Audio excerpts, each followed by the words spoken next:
여호와께서 나를 심히 경책하셨어도 죽음에는 넘기지 아니하셨도다. 내게 의의 문들을 열지어다. 내가 그리로 들어가서 여호와께 감사하리로다. 이스라엘아 들으라. 우리 하나님 여호와는 오직 유일한 여호와시니 너는 마음을 다하고 뜻을 다하고 힘을 다하여 내 하나님 여호와를 사랑하라. 아멘. 우리 전심으로 하나님 아버지께 찬양을 드립시다.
이제 우리 하나님의 말씀을 함께 보겠습니다. 요한복음 4장 3절에서 15절입니다.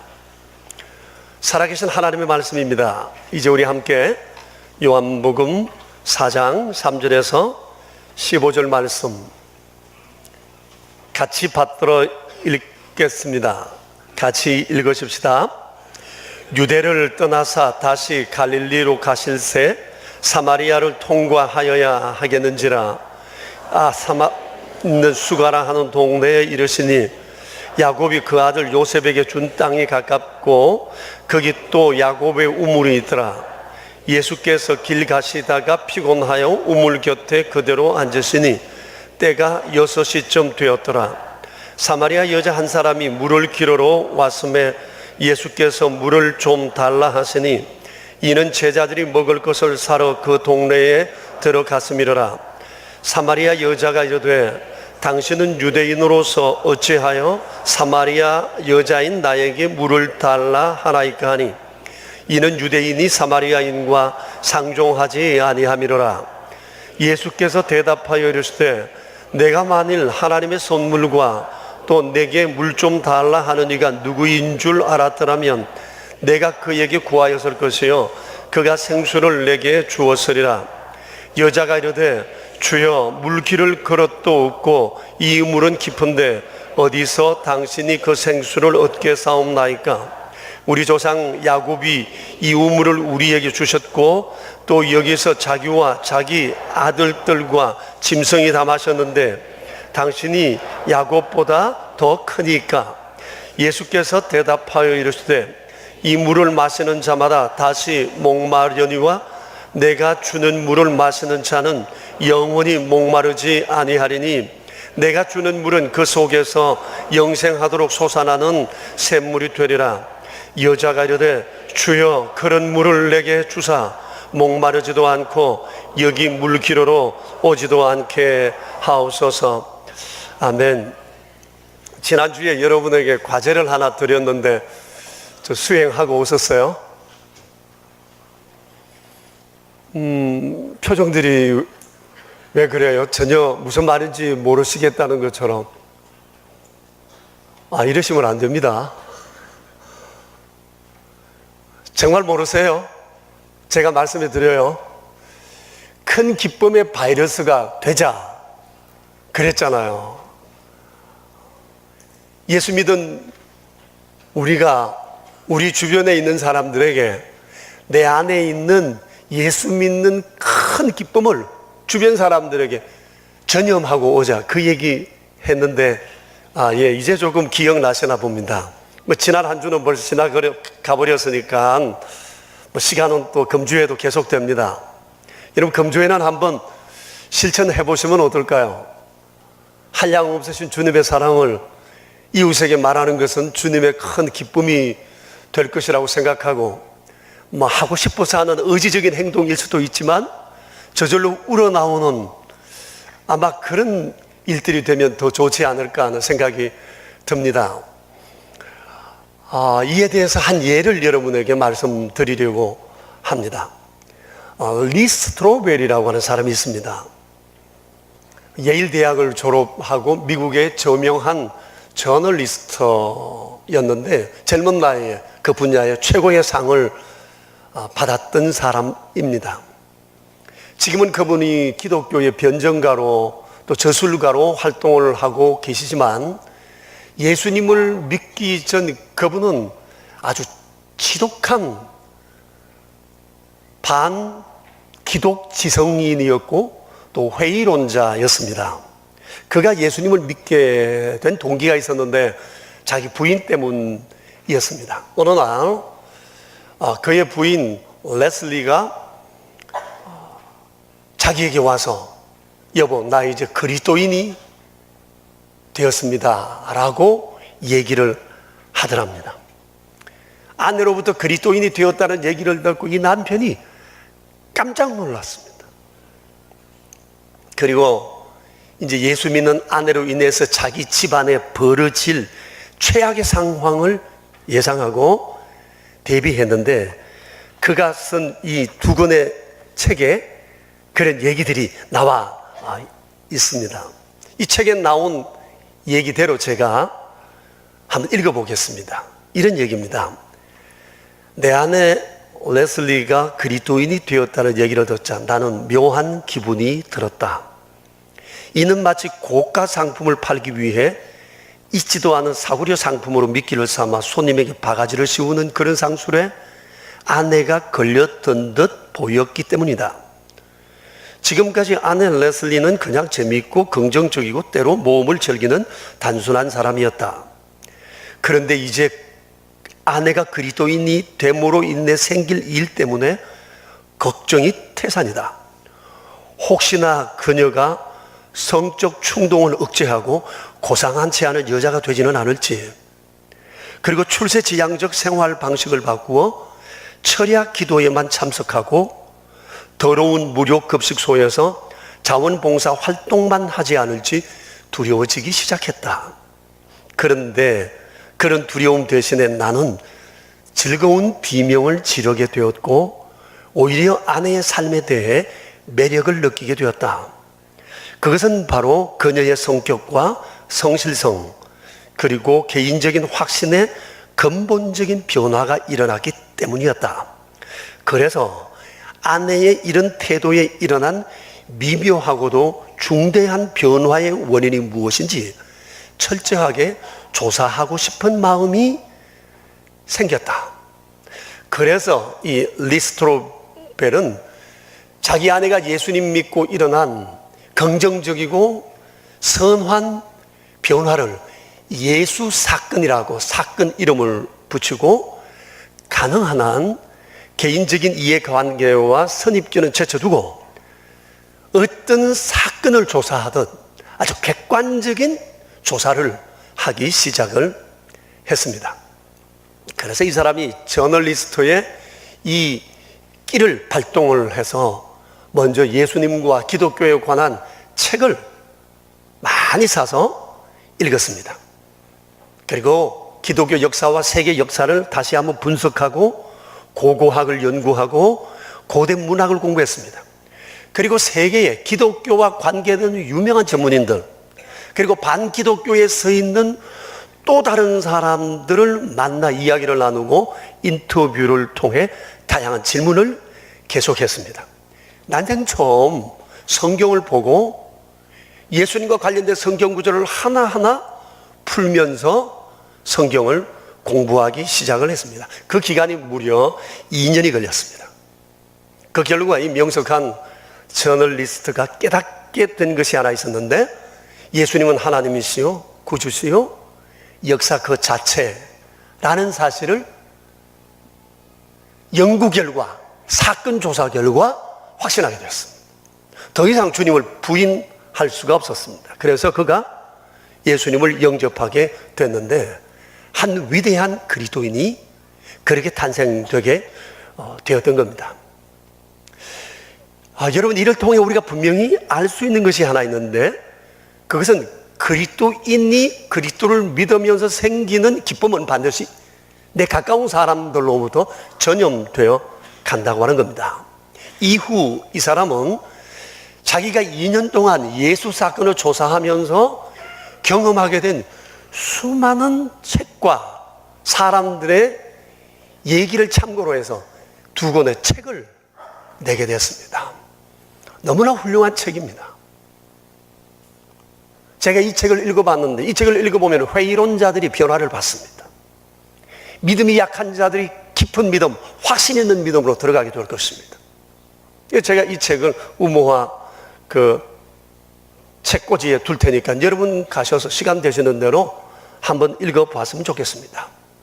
근데 더 놀라운 것은 많은 사람들이 이 책을 통해서 삶의 새로운 변화를 받았다는 겁니다. 예수 사건, 믿음 사건이라는 이 2권의 책인데요, 이 책이 얼마나 많이 팔렸는지 모릅니다. 수많은 사람들이 읽고 변화를 경험했습니다. 자, 보세요. 그의 아내를 통해 리스트로벨이 예수 전념이 되고, 리스트로벨을 통해서 이 책을 본 사람과 그를 만난 사람들이 또 예수님을 믿게 되는 예수 전념 현상이 계속해서 일어나게 됐다고 하는 겁니다. 종종 우리는 그 사람 참 믿음 좋다, 참 신앙 좋다, 예수 잘 믿는다, 이런 소리를 우리가 하는데 그 근거가 뭘까요? 성경을 많이 아는 것, 신학적 소양이 있는 것, 그거 가지고 우리가 예수 잘 믿는다 그러지 않습니다. 굳이 예를 든다면 리스트로벨 부부 같은 믿음의 성향을 가진 사람을 두고 참 믿음 좋다 그러는 겁니다. 다시 말하면 내가 예수님을 믿고 나니 예수님이 주시는 그 거룩한 속성으로 인해 내 안에 생겨나는 이 기쁨을 억제할 수 없어 내 주변 사람들에게 이 기쁨을 전염시켜 가는 사람, 그 사람을 두고 우리는 믿음 좋은 사람, 예수 잘 믿는 사람이라고 얘기합니다. 자, 그렇다고 볼 때 나는 어떻습니까? 나는 과연 믿음 좋은 사람입니까? 오늘 주님은 성경을 통해서 우리에게 또 믿음 좋은 한 사람을 소개해 주고 계십니다. 이 사람은 예수님께서 사마리아 수가성에서 우물가에서 만났던 이름 모를 한 여인입니다. 여러분, 사마리아라고 하는 곳은 당시 유대인들로부터 멸시와 천대를 받던 역사적으로 참 아픈 기억이 있는 땅입니다. BC 586년에 이 유대가 바벨론이라는 나라에 집어삼킬 때 유대 나라에 벌어진 참상은 이루 말할 수가 없었습니다. 굶어 죽는 사람이 너무 많았고 쳐들어와서 칼에 맞아 죽은 사람이 태반이고, 그리고 그 중에 왕족들이나 똑똑한 사람들이나 기술자들은 모두 다 바벨론으로 포로하여 잡아갔습니다. 그리고 유대 땅에는 연약한 자들, 가만 놓아두고도 도저히 독립운동을 할 수 없는 그런 사람들만 남겨두었습니다. 그리고 바벨론은 유대 정복 정책의 일환으로 바벨론 사람들을 유대 땅으로 이주시켰습니다. 정복자들이 유대 땅에 들어오면서부터 그 땅에 남아있던 많은 하나님의 백성들은 압박과 더 큰 서름을 받아야 했고, 그런 과정 속에서 많은 혼혈 아들이 생겨나게 되었습니다. 그리고 오랜 시간 뒤에 하나님의 은혜로 포로되어 갔던 사람들이 다시 풀려나 자기 조국으로 돌아오게 되었는데, 이들이 조국에 돌아와서 굉장히 충격받은 것이 바로 이 사실이었습니다. 그들은 스스로 선민이라는 자부심과 순혈주의에 대한 자만심이 가득해 있었습니다. 근데 와서 보니까 바벨론 사람들과 결혼해서 그 안에 혼혈아들이 굉장히 많이 생겨나게 되면서 이들을 아주 불결하고 더러운 인종이라고 치부하기 시작했습니다. 그러나 여러분 가만히 생각해 보면 포로되어 가 있는 동안 이 땅에 있었던 이 사람들은 자기 조국 유대를 지켜온 사람들이라고 해도 과언이 아닐 것입니다. 그런데 민족주의를 앞세우고 그 땅을 지켰던 이 사람들을 한 곳으로 몰아 쫓아내어 버렸는데, 그곳이 바로 사마리아라고 하는 땅에 이들을 함께 모여와서 그곳에서 살 수밖에 없었습니다. 그래서 사마리아는 그때부터 비극의 땅, 참담한 사연이 있는 그런 땅이 되고 말았습니다. 그리고 그들을 사마리아인이라고 부르게 됐던 겁니다.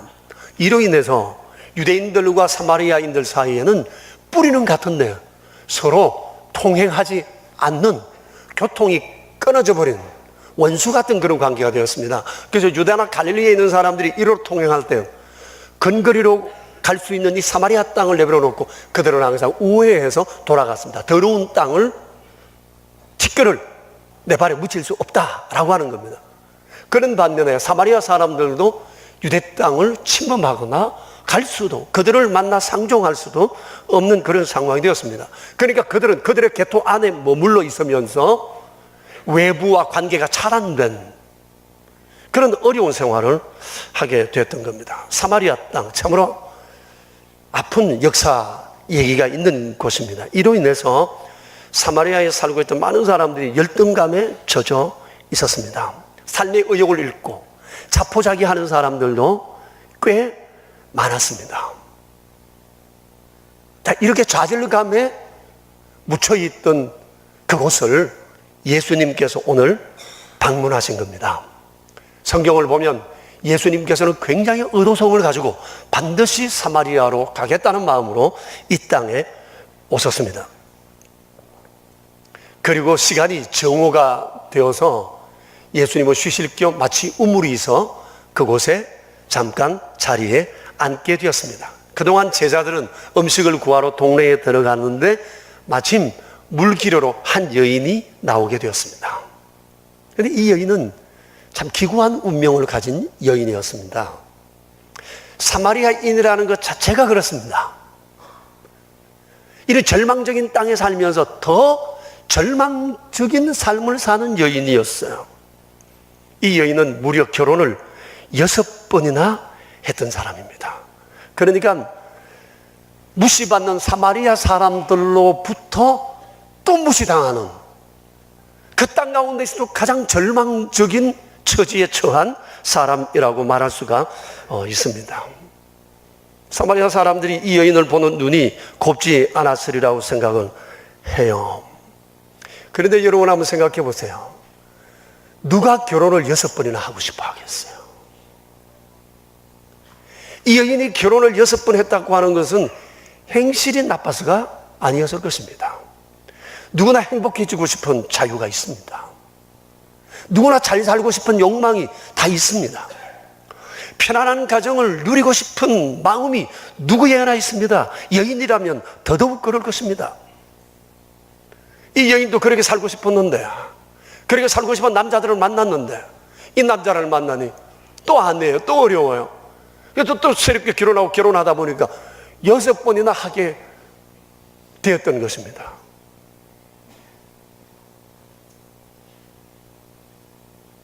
다만 그 땅에 있는 사람들이 이 여인을 6번 결혼했다는 것, 그것만 보고 단적으로 그 여인을 평가한 그들이 나쁜 것이지, 이 여인은 정말 순수한 여인이었을지도 모릅니다. 왜냐하면 이 여인은 당시 사마리아 사람들이 갖지 못한 특별함이 그에게 있었습니다. 여러분, 오늘 우리가 성경을 쭉 42절까지 계속해서 보면 알 수 있는 것처럼 이 여인은 영적인 목마름이 대단한 여인이었습니다. 영생하고 싶은, 영혼이 목마르지 않는 물을 마시고 싶은 영적인 갈망이 대단한 여인이었어요. 다시 말하면 절망 중에서도 신앙으로 살아보려고 발버둥 친 여인입니다. 이 사람이 결혼 6번 했다고 문제가 많은 여인이라고 우리가 말할 수 있겠습니까? 그리고 이 여인은 예배의 사람이었습니다. 예수님과 대화하는 주제가 주로 예배에 관한 얘기가 굉장히 많았습니다. 영과 진리로 예배 드리는 것이 무엇인지에 대해서 예수님은 그 여인에게 얘기했고, 이 여인도 그런 참된 예배를 드리고 싶다라고 하는 갈급함이 그에게 있었습니다. 그리고 이 여인은 메시아에 대한 갈망과 신앙이 있는 사람이었어요. 여러분 25절을 보세요. 메시아 곧 그리스도라 하는 이가 오실 줄을 내가 아노니 그가 오시면 모든 것을 우리에게 알려주시리이다. 사마리아 땅에 살면서 결혼을 6번 했지만 이 여인이 간절히 기다리는 것은 메시아입니다. 메시아에 대한 신앙입니다. 메시아가 오시기를 간절히 기다리던 여인이었습니다. 이렇게 여인은 갈급함으로 그 땅에 살고 있었습니다. 성경에 하나님은 사모하는 영혼을 만족하신다고 하셨는데, 만족해 하신다고 했는데, 하나님께서 이 여인의 영혼의 갈망을 들으시고 그날 예수님께서 사마리아 수가성 우물가에서 이 여인을 만난 것입니다. 결코 우연한 만남이 아닌 필연의 만남이었을 것입니다. 예수님께서 이 여인을 만나 먼저 말을 거셨어요.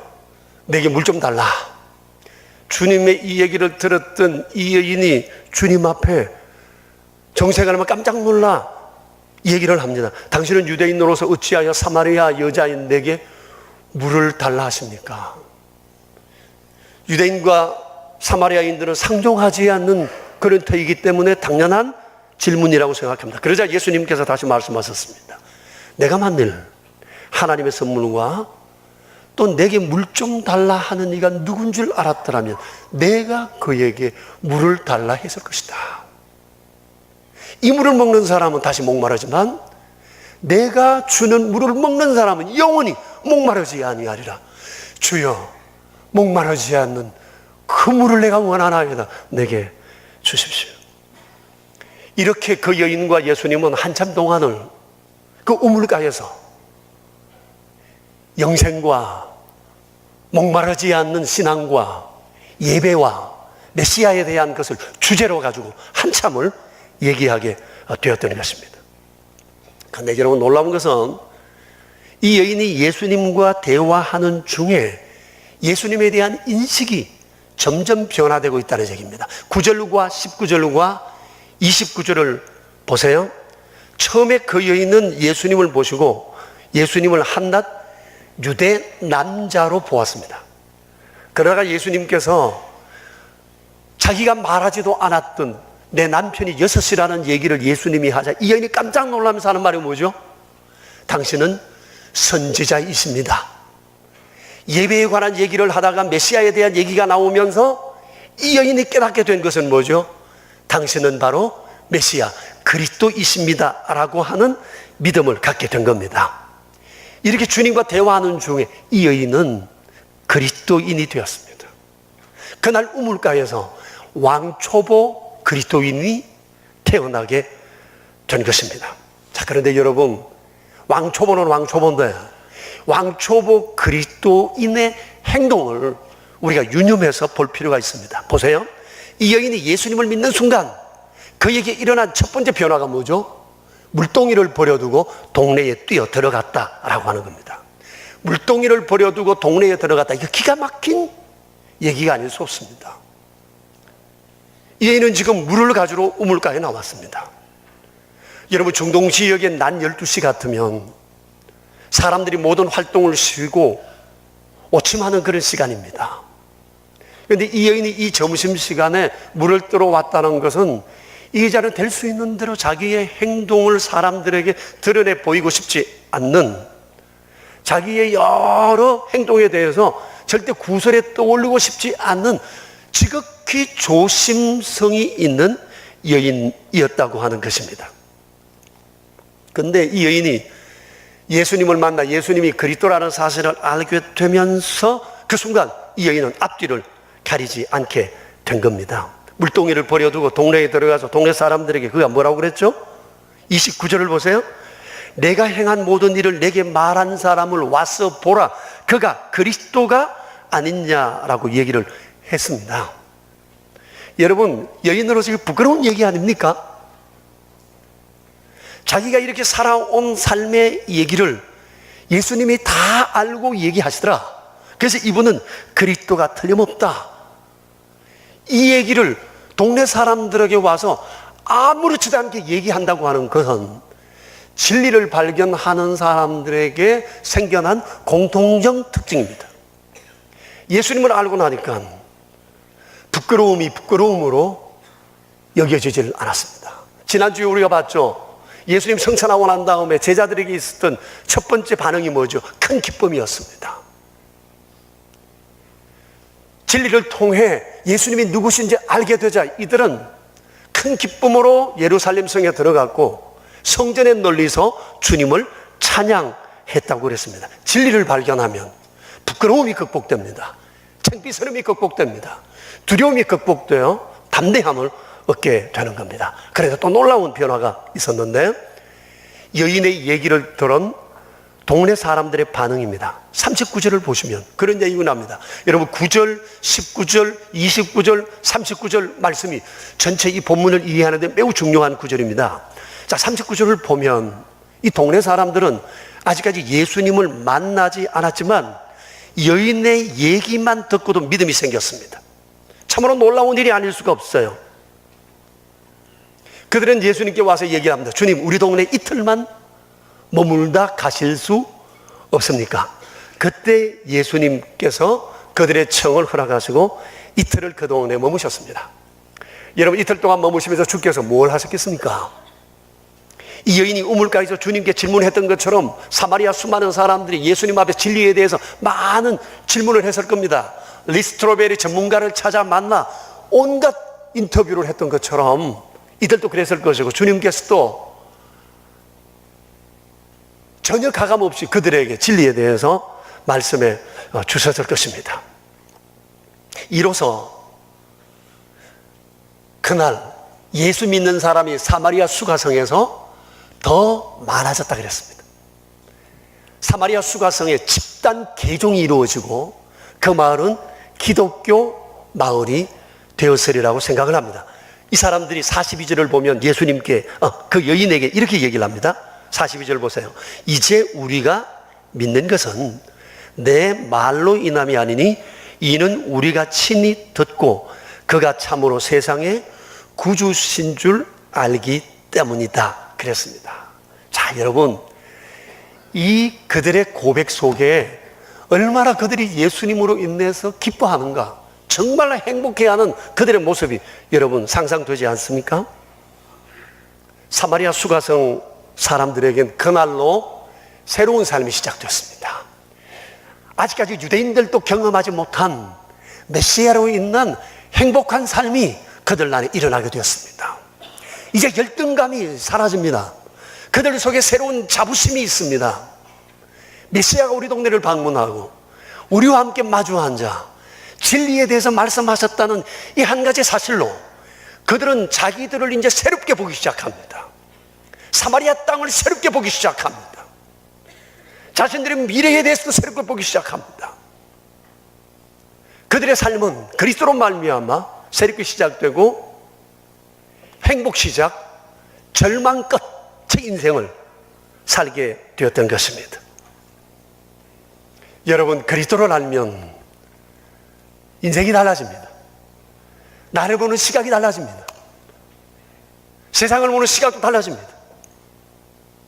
왜냐하면 내 안에 그 세상에 어떤 것도 줄 수 없는 큰 기쁨이 내 안에 가득 차 넘치기 때문에 그런 겁니다.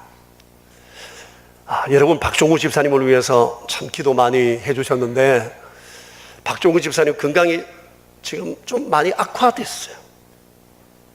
7개월 동안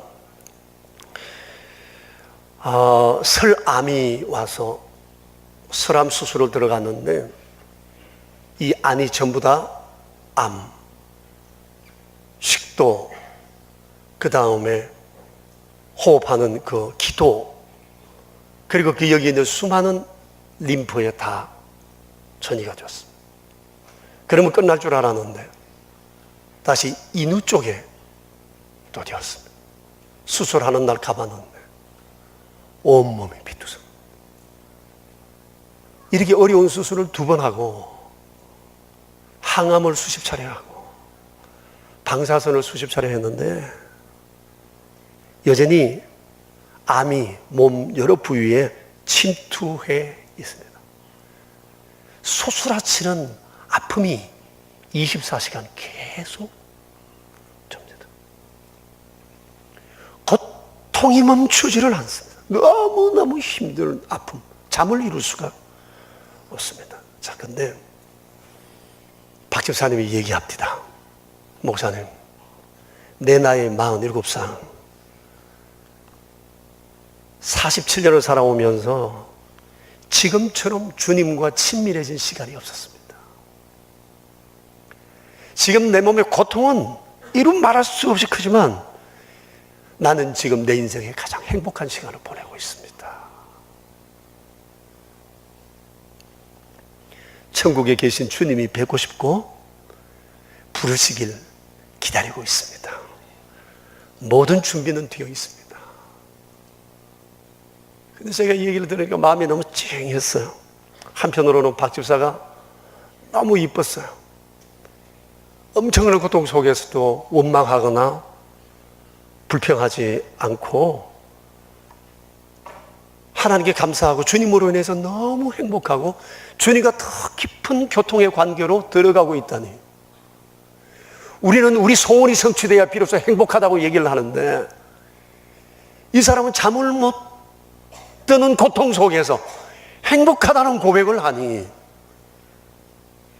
도대체 이 사람이 경험하고 있는 이 믿음의 이 수위는 어떤 것인가? 그런 생각을 하게 됐습니다. 그러면서 주님께 감사했습니다. 주님, 고통 중에서도 박 집사가 주님 원망하지 않고 이렇게 감사하네요. 이렇게 행복해하네요. 이런 마음 주셔서 정말 감사합니다. 여러분 생각해 보세요. 예수님이 아니라면 이런 여유, 이런 기쁨, 이런 감사, 이런 행복 과연 어디서 우리가 얻을 수 있겠습니까? 박 집사는 지금 의사의 진단대로 시한부 인생을 살고 있습니다. 그러나 박 집사만 시한부 인생은 아닙니다. 조금 빠르고 늦을 뿐 우리 모두가 시한부 인생입니다. 주님 부르시면 우리가 언제 갈지 모릅니다. 그런데 시한부 인생을 살아가는 우리에게 만일 예수님이 아니 계시다면, 예수님을 안 믿었다면 그 절망감은 우리가 어찌 할 것입니까? 절망 속에도 고통 속에서도 행복을 맛보게 하시는 이 예수님을 나 혼자 믿고 행복해 할 수는 없는 겁니다. 그러면 어떻게 해야 합니까? 이 사마리아 여인이 정답입니다. 어떻게 해야 하죠? 내가 믿고 내가 경험하고 발견한 예수님을 사람들에게 자기가 아는 분량만큼 자신의 삶을 간증하는 겁니다. 이 여인 보세요. 물동이를 버려두고 동네에 뛰어 들어가 사람들에게 말합니다. 내가 행한 모든 것을 말하는 그분을 내가 만났다. 그러니 그분이 메시아가 아니겠냐? 사람들에게 얘기를 합니다. 좀 부끄러운 얘기이지만 사람들에게 내 행복을 전할 수 있는 가장 좋은 소재는 자기 자신이라고 하는 사실입니다. 이보다 더 확실한 방법은 없습니다. 여러분, 복음을 전하기 위해서 조금 부끄러워질 수도 있습니다. 좀 부끄러워지면 어떻겠습니까? 예수님께서는 우리를 살리시기 위해서 하늘 보좌 버리시고 이 땅에 오셨고 우리에게 영원한 생명을 주시기 위해서 저 부끄러운 십자가에 달려 돌아가시지 않았습니까? 세례 요한은 말합니다. 주님이 흥하게 되는 일이라면 난 기꺼이 쇠하여 지리라고 말씀하십니다. 사람을 살리고 주님을 영화롭게 하는 일에 좀 부끄러워질 수 있습니다. 그것은 우리가 당연히 떠안아야 할 대가라고 생각을 합니다. 여러분, 주님은 내 안에 있는 행복과 기쁨이 사람들에게 전해지길 원합니다. 이걸 전하는데 가장 좋은 소재는 나 자신이라고 하는 사실입니다. 그래서 내가 아는 만큼 전하는 거예요. 보세요. 이 여인은 이 얘기를 전하기 위해서 유명한 사람 얘기 인용하지 않았고 유명한 얘기 끌어다 붙이지 않았어요. 나를 보라. 내 얼굴을 보고 내 삶을 보라. 내 안에 이 기쁨과 놀람과 주께서 주시는 이 감격을 난 주체할 수가 없다. 물동이도 버려두고 내가 오지 않았느냐고 얘기를 하는 겁니다. 그러니 여러분, 전하는 것은 내 몫이고 믿게 하시는 것은 예수님 몫이에요. 보세요. 이 여인은 이들에게 믿으라 말하지 않았어요. 그랬다는 사실을 얘기했을 뿐인데 주님이 이들을 만나 믿게 하셨어요. 그들에게 믿음을 주셨어요. 주님은 세상에 많은 사람을 믿게 하고 싶은데 믿게 하는 요건이 중요해요. 이 끈을 주님은 우리를 통해 행하기를 원하신다는 것입니다. 전하는 건 우리의 몫이고 믿게 하는 것은 주님의 몫인 겁니다. 여기까지 가기 위해서 가장 중요한 소재는 바로 나 자신입니다. 내가 만난 예수님을 사람들에게 말해주는 것입니다.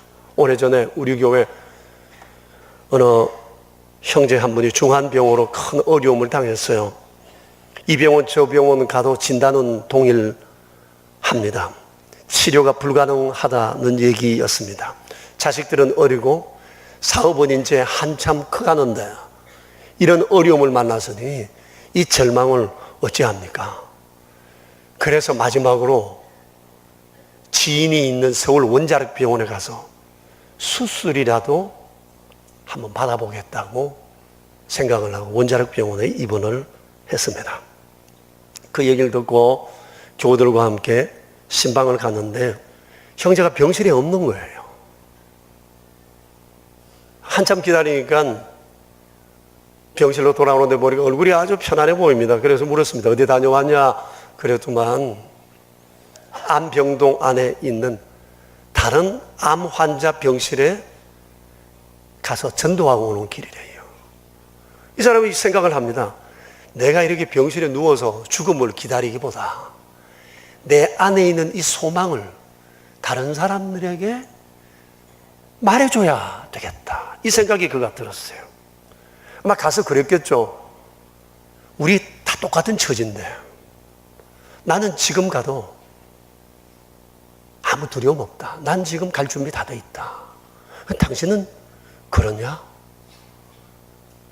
동일한 처지에 있는 사람들에게 소망을 말할 수 있고 가장 먹혀 들어가는 사람은 동일한 처지에 있는 사람의 얘기가 아니겠습니까? 그래서 이 집사님이 가서 그들에게 전도를 하고 오셨다는 겁니다. 계속 자기가 주의 부르심을 받을 때까지 자기는 계속 이 일을 하다 가겠다고 얘기를 합니다. 내 안에는 소망을 말해주고 싶다. 그리고 함께 예배를 드리는데 하나님께서 이 사람을 살려주시겠다는 믿음이 제게 왔습니다. 제가 그랬습니다. 집사님, 하나님께서 집사님을 살려주실 것 같습니다. 근데 한 가지 약속을 해야 할 것이 있습니다. 안식년의 삶을 살도록 하세요.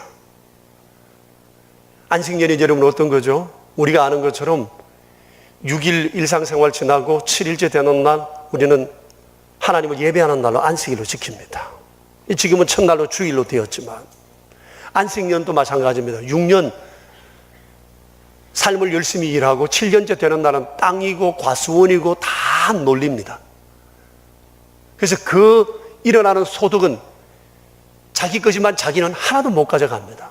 하나님과 이웃과 연약한 사람을 위해서 사용해야만 했습니다. 그래서 제가 그걸 집사님께 얘기했습니다. 집사님, 6년은 열심히 사업하세요. 그리고 7년째 될 때 모든 수입은 하나님께 드리시고 거룩한 구제와 선교를 위해 쓰도록 하세요. 서원을 하십시오. 서원을 하겠다고 약속을 했습니다. 이 7년이 끝나면 또 다음 안식년을 또 주님 앞에 약속을 하세요. 이렇게 주님 부르시는 날까지 계속 7년 단위로 살아가는 안식년 인생이 되십시오. 하나님께서 반드시 집사님의 삶을 지키실 것이고 복되게 하실 것입니다. 집사님은 퇴원하셨고 10수년이 지난 지금 병원 한번 가자고 열심히 건강하게 잘 살고 계십니다. 전 그때 병실에서 그 집사님의 모습이 너무 인상적이었어요. 내 안에 있는 소망을 사람들에게 말해주고 가겠다. 여러분, 전도의 가장 좋은 소재는 나 자신입니다. 내가 경험한 예수님, 내가 알고 있는 바에 대해서 사람들에게 말해주면 다른 사람 얘기는 몰라요. 나는 확실하니까. 그래서 여러분, 사람들에게 얘기해줄 내 인생의 스토리를 준비해야 됩니다. 때로는 5분짜리, 때로는 10분짜리, 때로는 30분짜리, 때로는 1시간짜리, 이것을 기회마다 상대에 따라 전해줄 수 있는 예수님으로 인하여 변화된 내 인생 스토리를 준비해 두어야 합니다.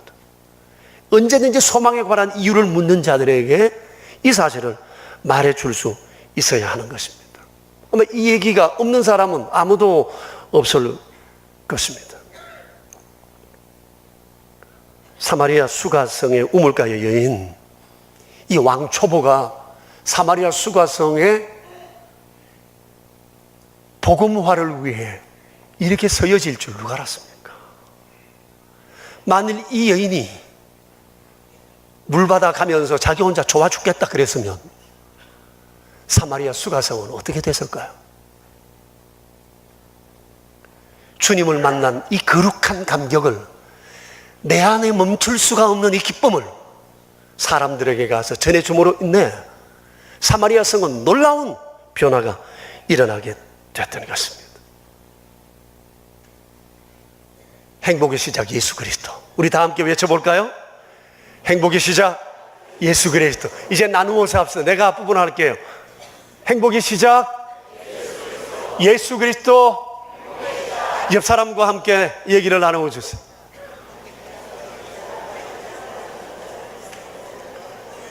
사랑하는 여러분, 우리를 행복하게 하시는 놀라우신 주님은 주님의 이 놀라운 소식이 우리를 통해 세상에 전개되기를 원하십니다. 이래 우리 명성교우들을 부르고 계십니다. 모두 다 벌떡 일어나게 되길 축복합니다. 우리 함께 기도하겠습니다. 여러분 함께 자신을 돌아보면서 한 1분간만 기도합시다. 우리 예수 믿어온 세월이 너무너무 많은데 우리가 잘못하는 것 하나, 기쁨을 사람들에게 말해 주질 못한다는 것. 그리고 이 기쁨이 식어버렸어요. 그래서 오늘 주님은 우리에게 말씀하십니다. 내 거룩한 인생 스토리를 다시 한번 정리하라. 주님 오늘 우리에게 말씀하세요. 짤막짤막하게 예수님으로 인해 변화된 내 삶의 놀라운 이야기를 한번 정리해 보세요. 다소 부끄러운 얘기를 할 수도 있습니다. 주님의 명예를 높인다면 그 정도 부끄러움 감수해야 되지 않겠습니까? 주님, 내 인생의 행복의 시작이신 주님, 내가 저 주님을 세상에 말해주고 싶습니다. 이 거룩한 결심을 우리 안에 했으면 좋겠어요. 우리 시간 함께 주님 앞에 기도하며 나아가겠습니다.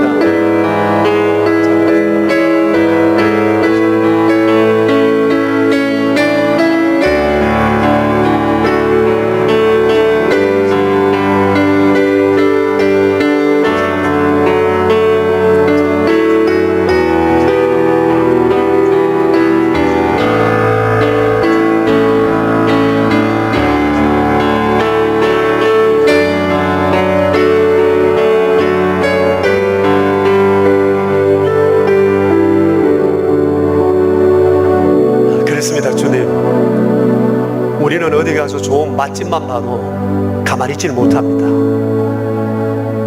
그리고 사람들을 그 집으로 기어코 데리고 가서 이 맛있는 음식 먹어보라고 자기 돈 쓰면서까지 소개합니다. 그런데 예수님에 대해서는 그러질 않고 있습니다. 그 맛있는 음식과 예수님 비교할 수도 없는데 한 끼 먹고 없어지는 그것과 영원히 솟아나는 샘물이 되시는 주님과는 비교할 수도 없음에도 불구하고 우리는 주님에 대해서는 침묵하고 있습니다. 주님 주시는 이 거룩한 기쁨과 영원한 생명에 대해 내 안에만 넣어두고 있습니다. 주님은 그토록 믿게 하고 싶은 사람이 많은데 우리가 끝끈이 되어지질 못하고 있습니다. 왕초보 사마리아 무명의 여인, 그로 인해 수가 성이 집단 개종이 일어난 이 아름다운 모습을 보며 이 땅이 이렇게 무너져 내리는 것은 복음에 대해 우리가 침묵하고 있기 때문이 아닌가 생각을 합니다.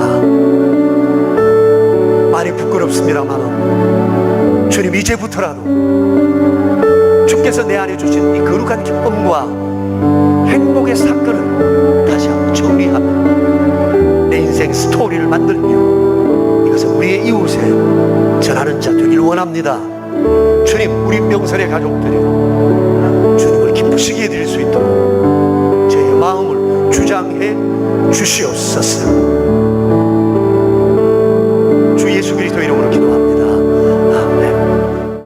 한량 없으신 하나님의 은혜를 무엇으로 다 갚을 수 있겠습니까? 주님, 이 시간에 저희들이 귀한 그 구별하여 주님 앞에 예물로 드립니다.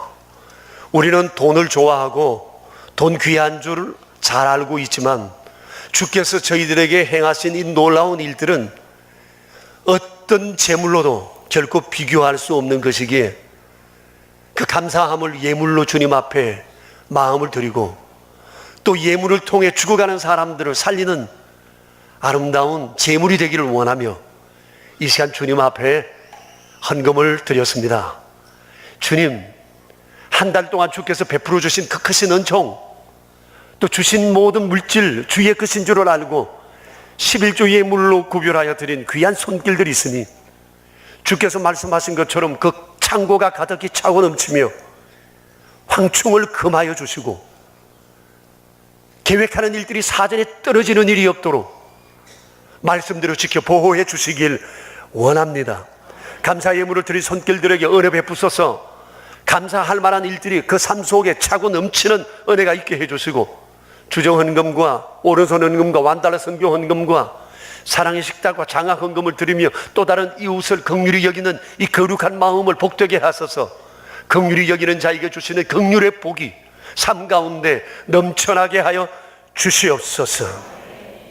우리 구주 예수 그리스도 이름으로 기도드리오며 이제는 만왕의 왕 되신 주님 예수 그리스도의 은혜와 만복의 근원 되시는 아버지 하나님의 크신 사랑과 성령님의 교통하심이 모인 저희 무리들과 명선의 모든 가족들 위해 이제로부터 영원히 함께 계시옵기를 간절히 축원하옵나이다.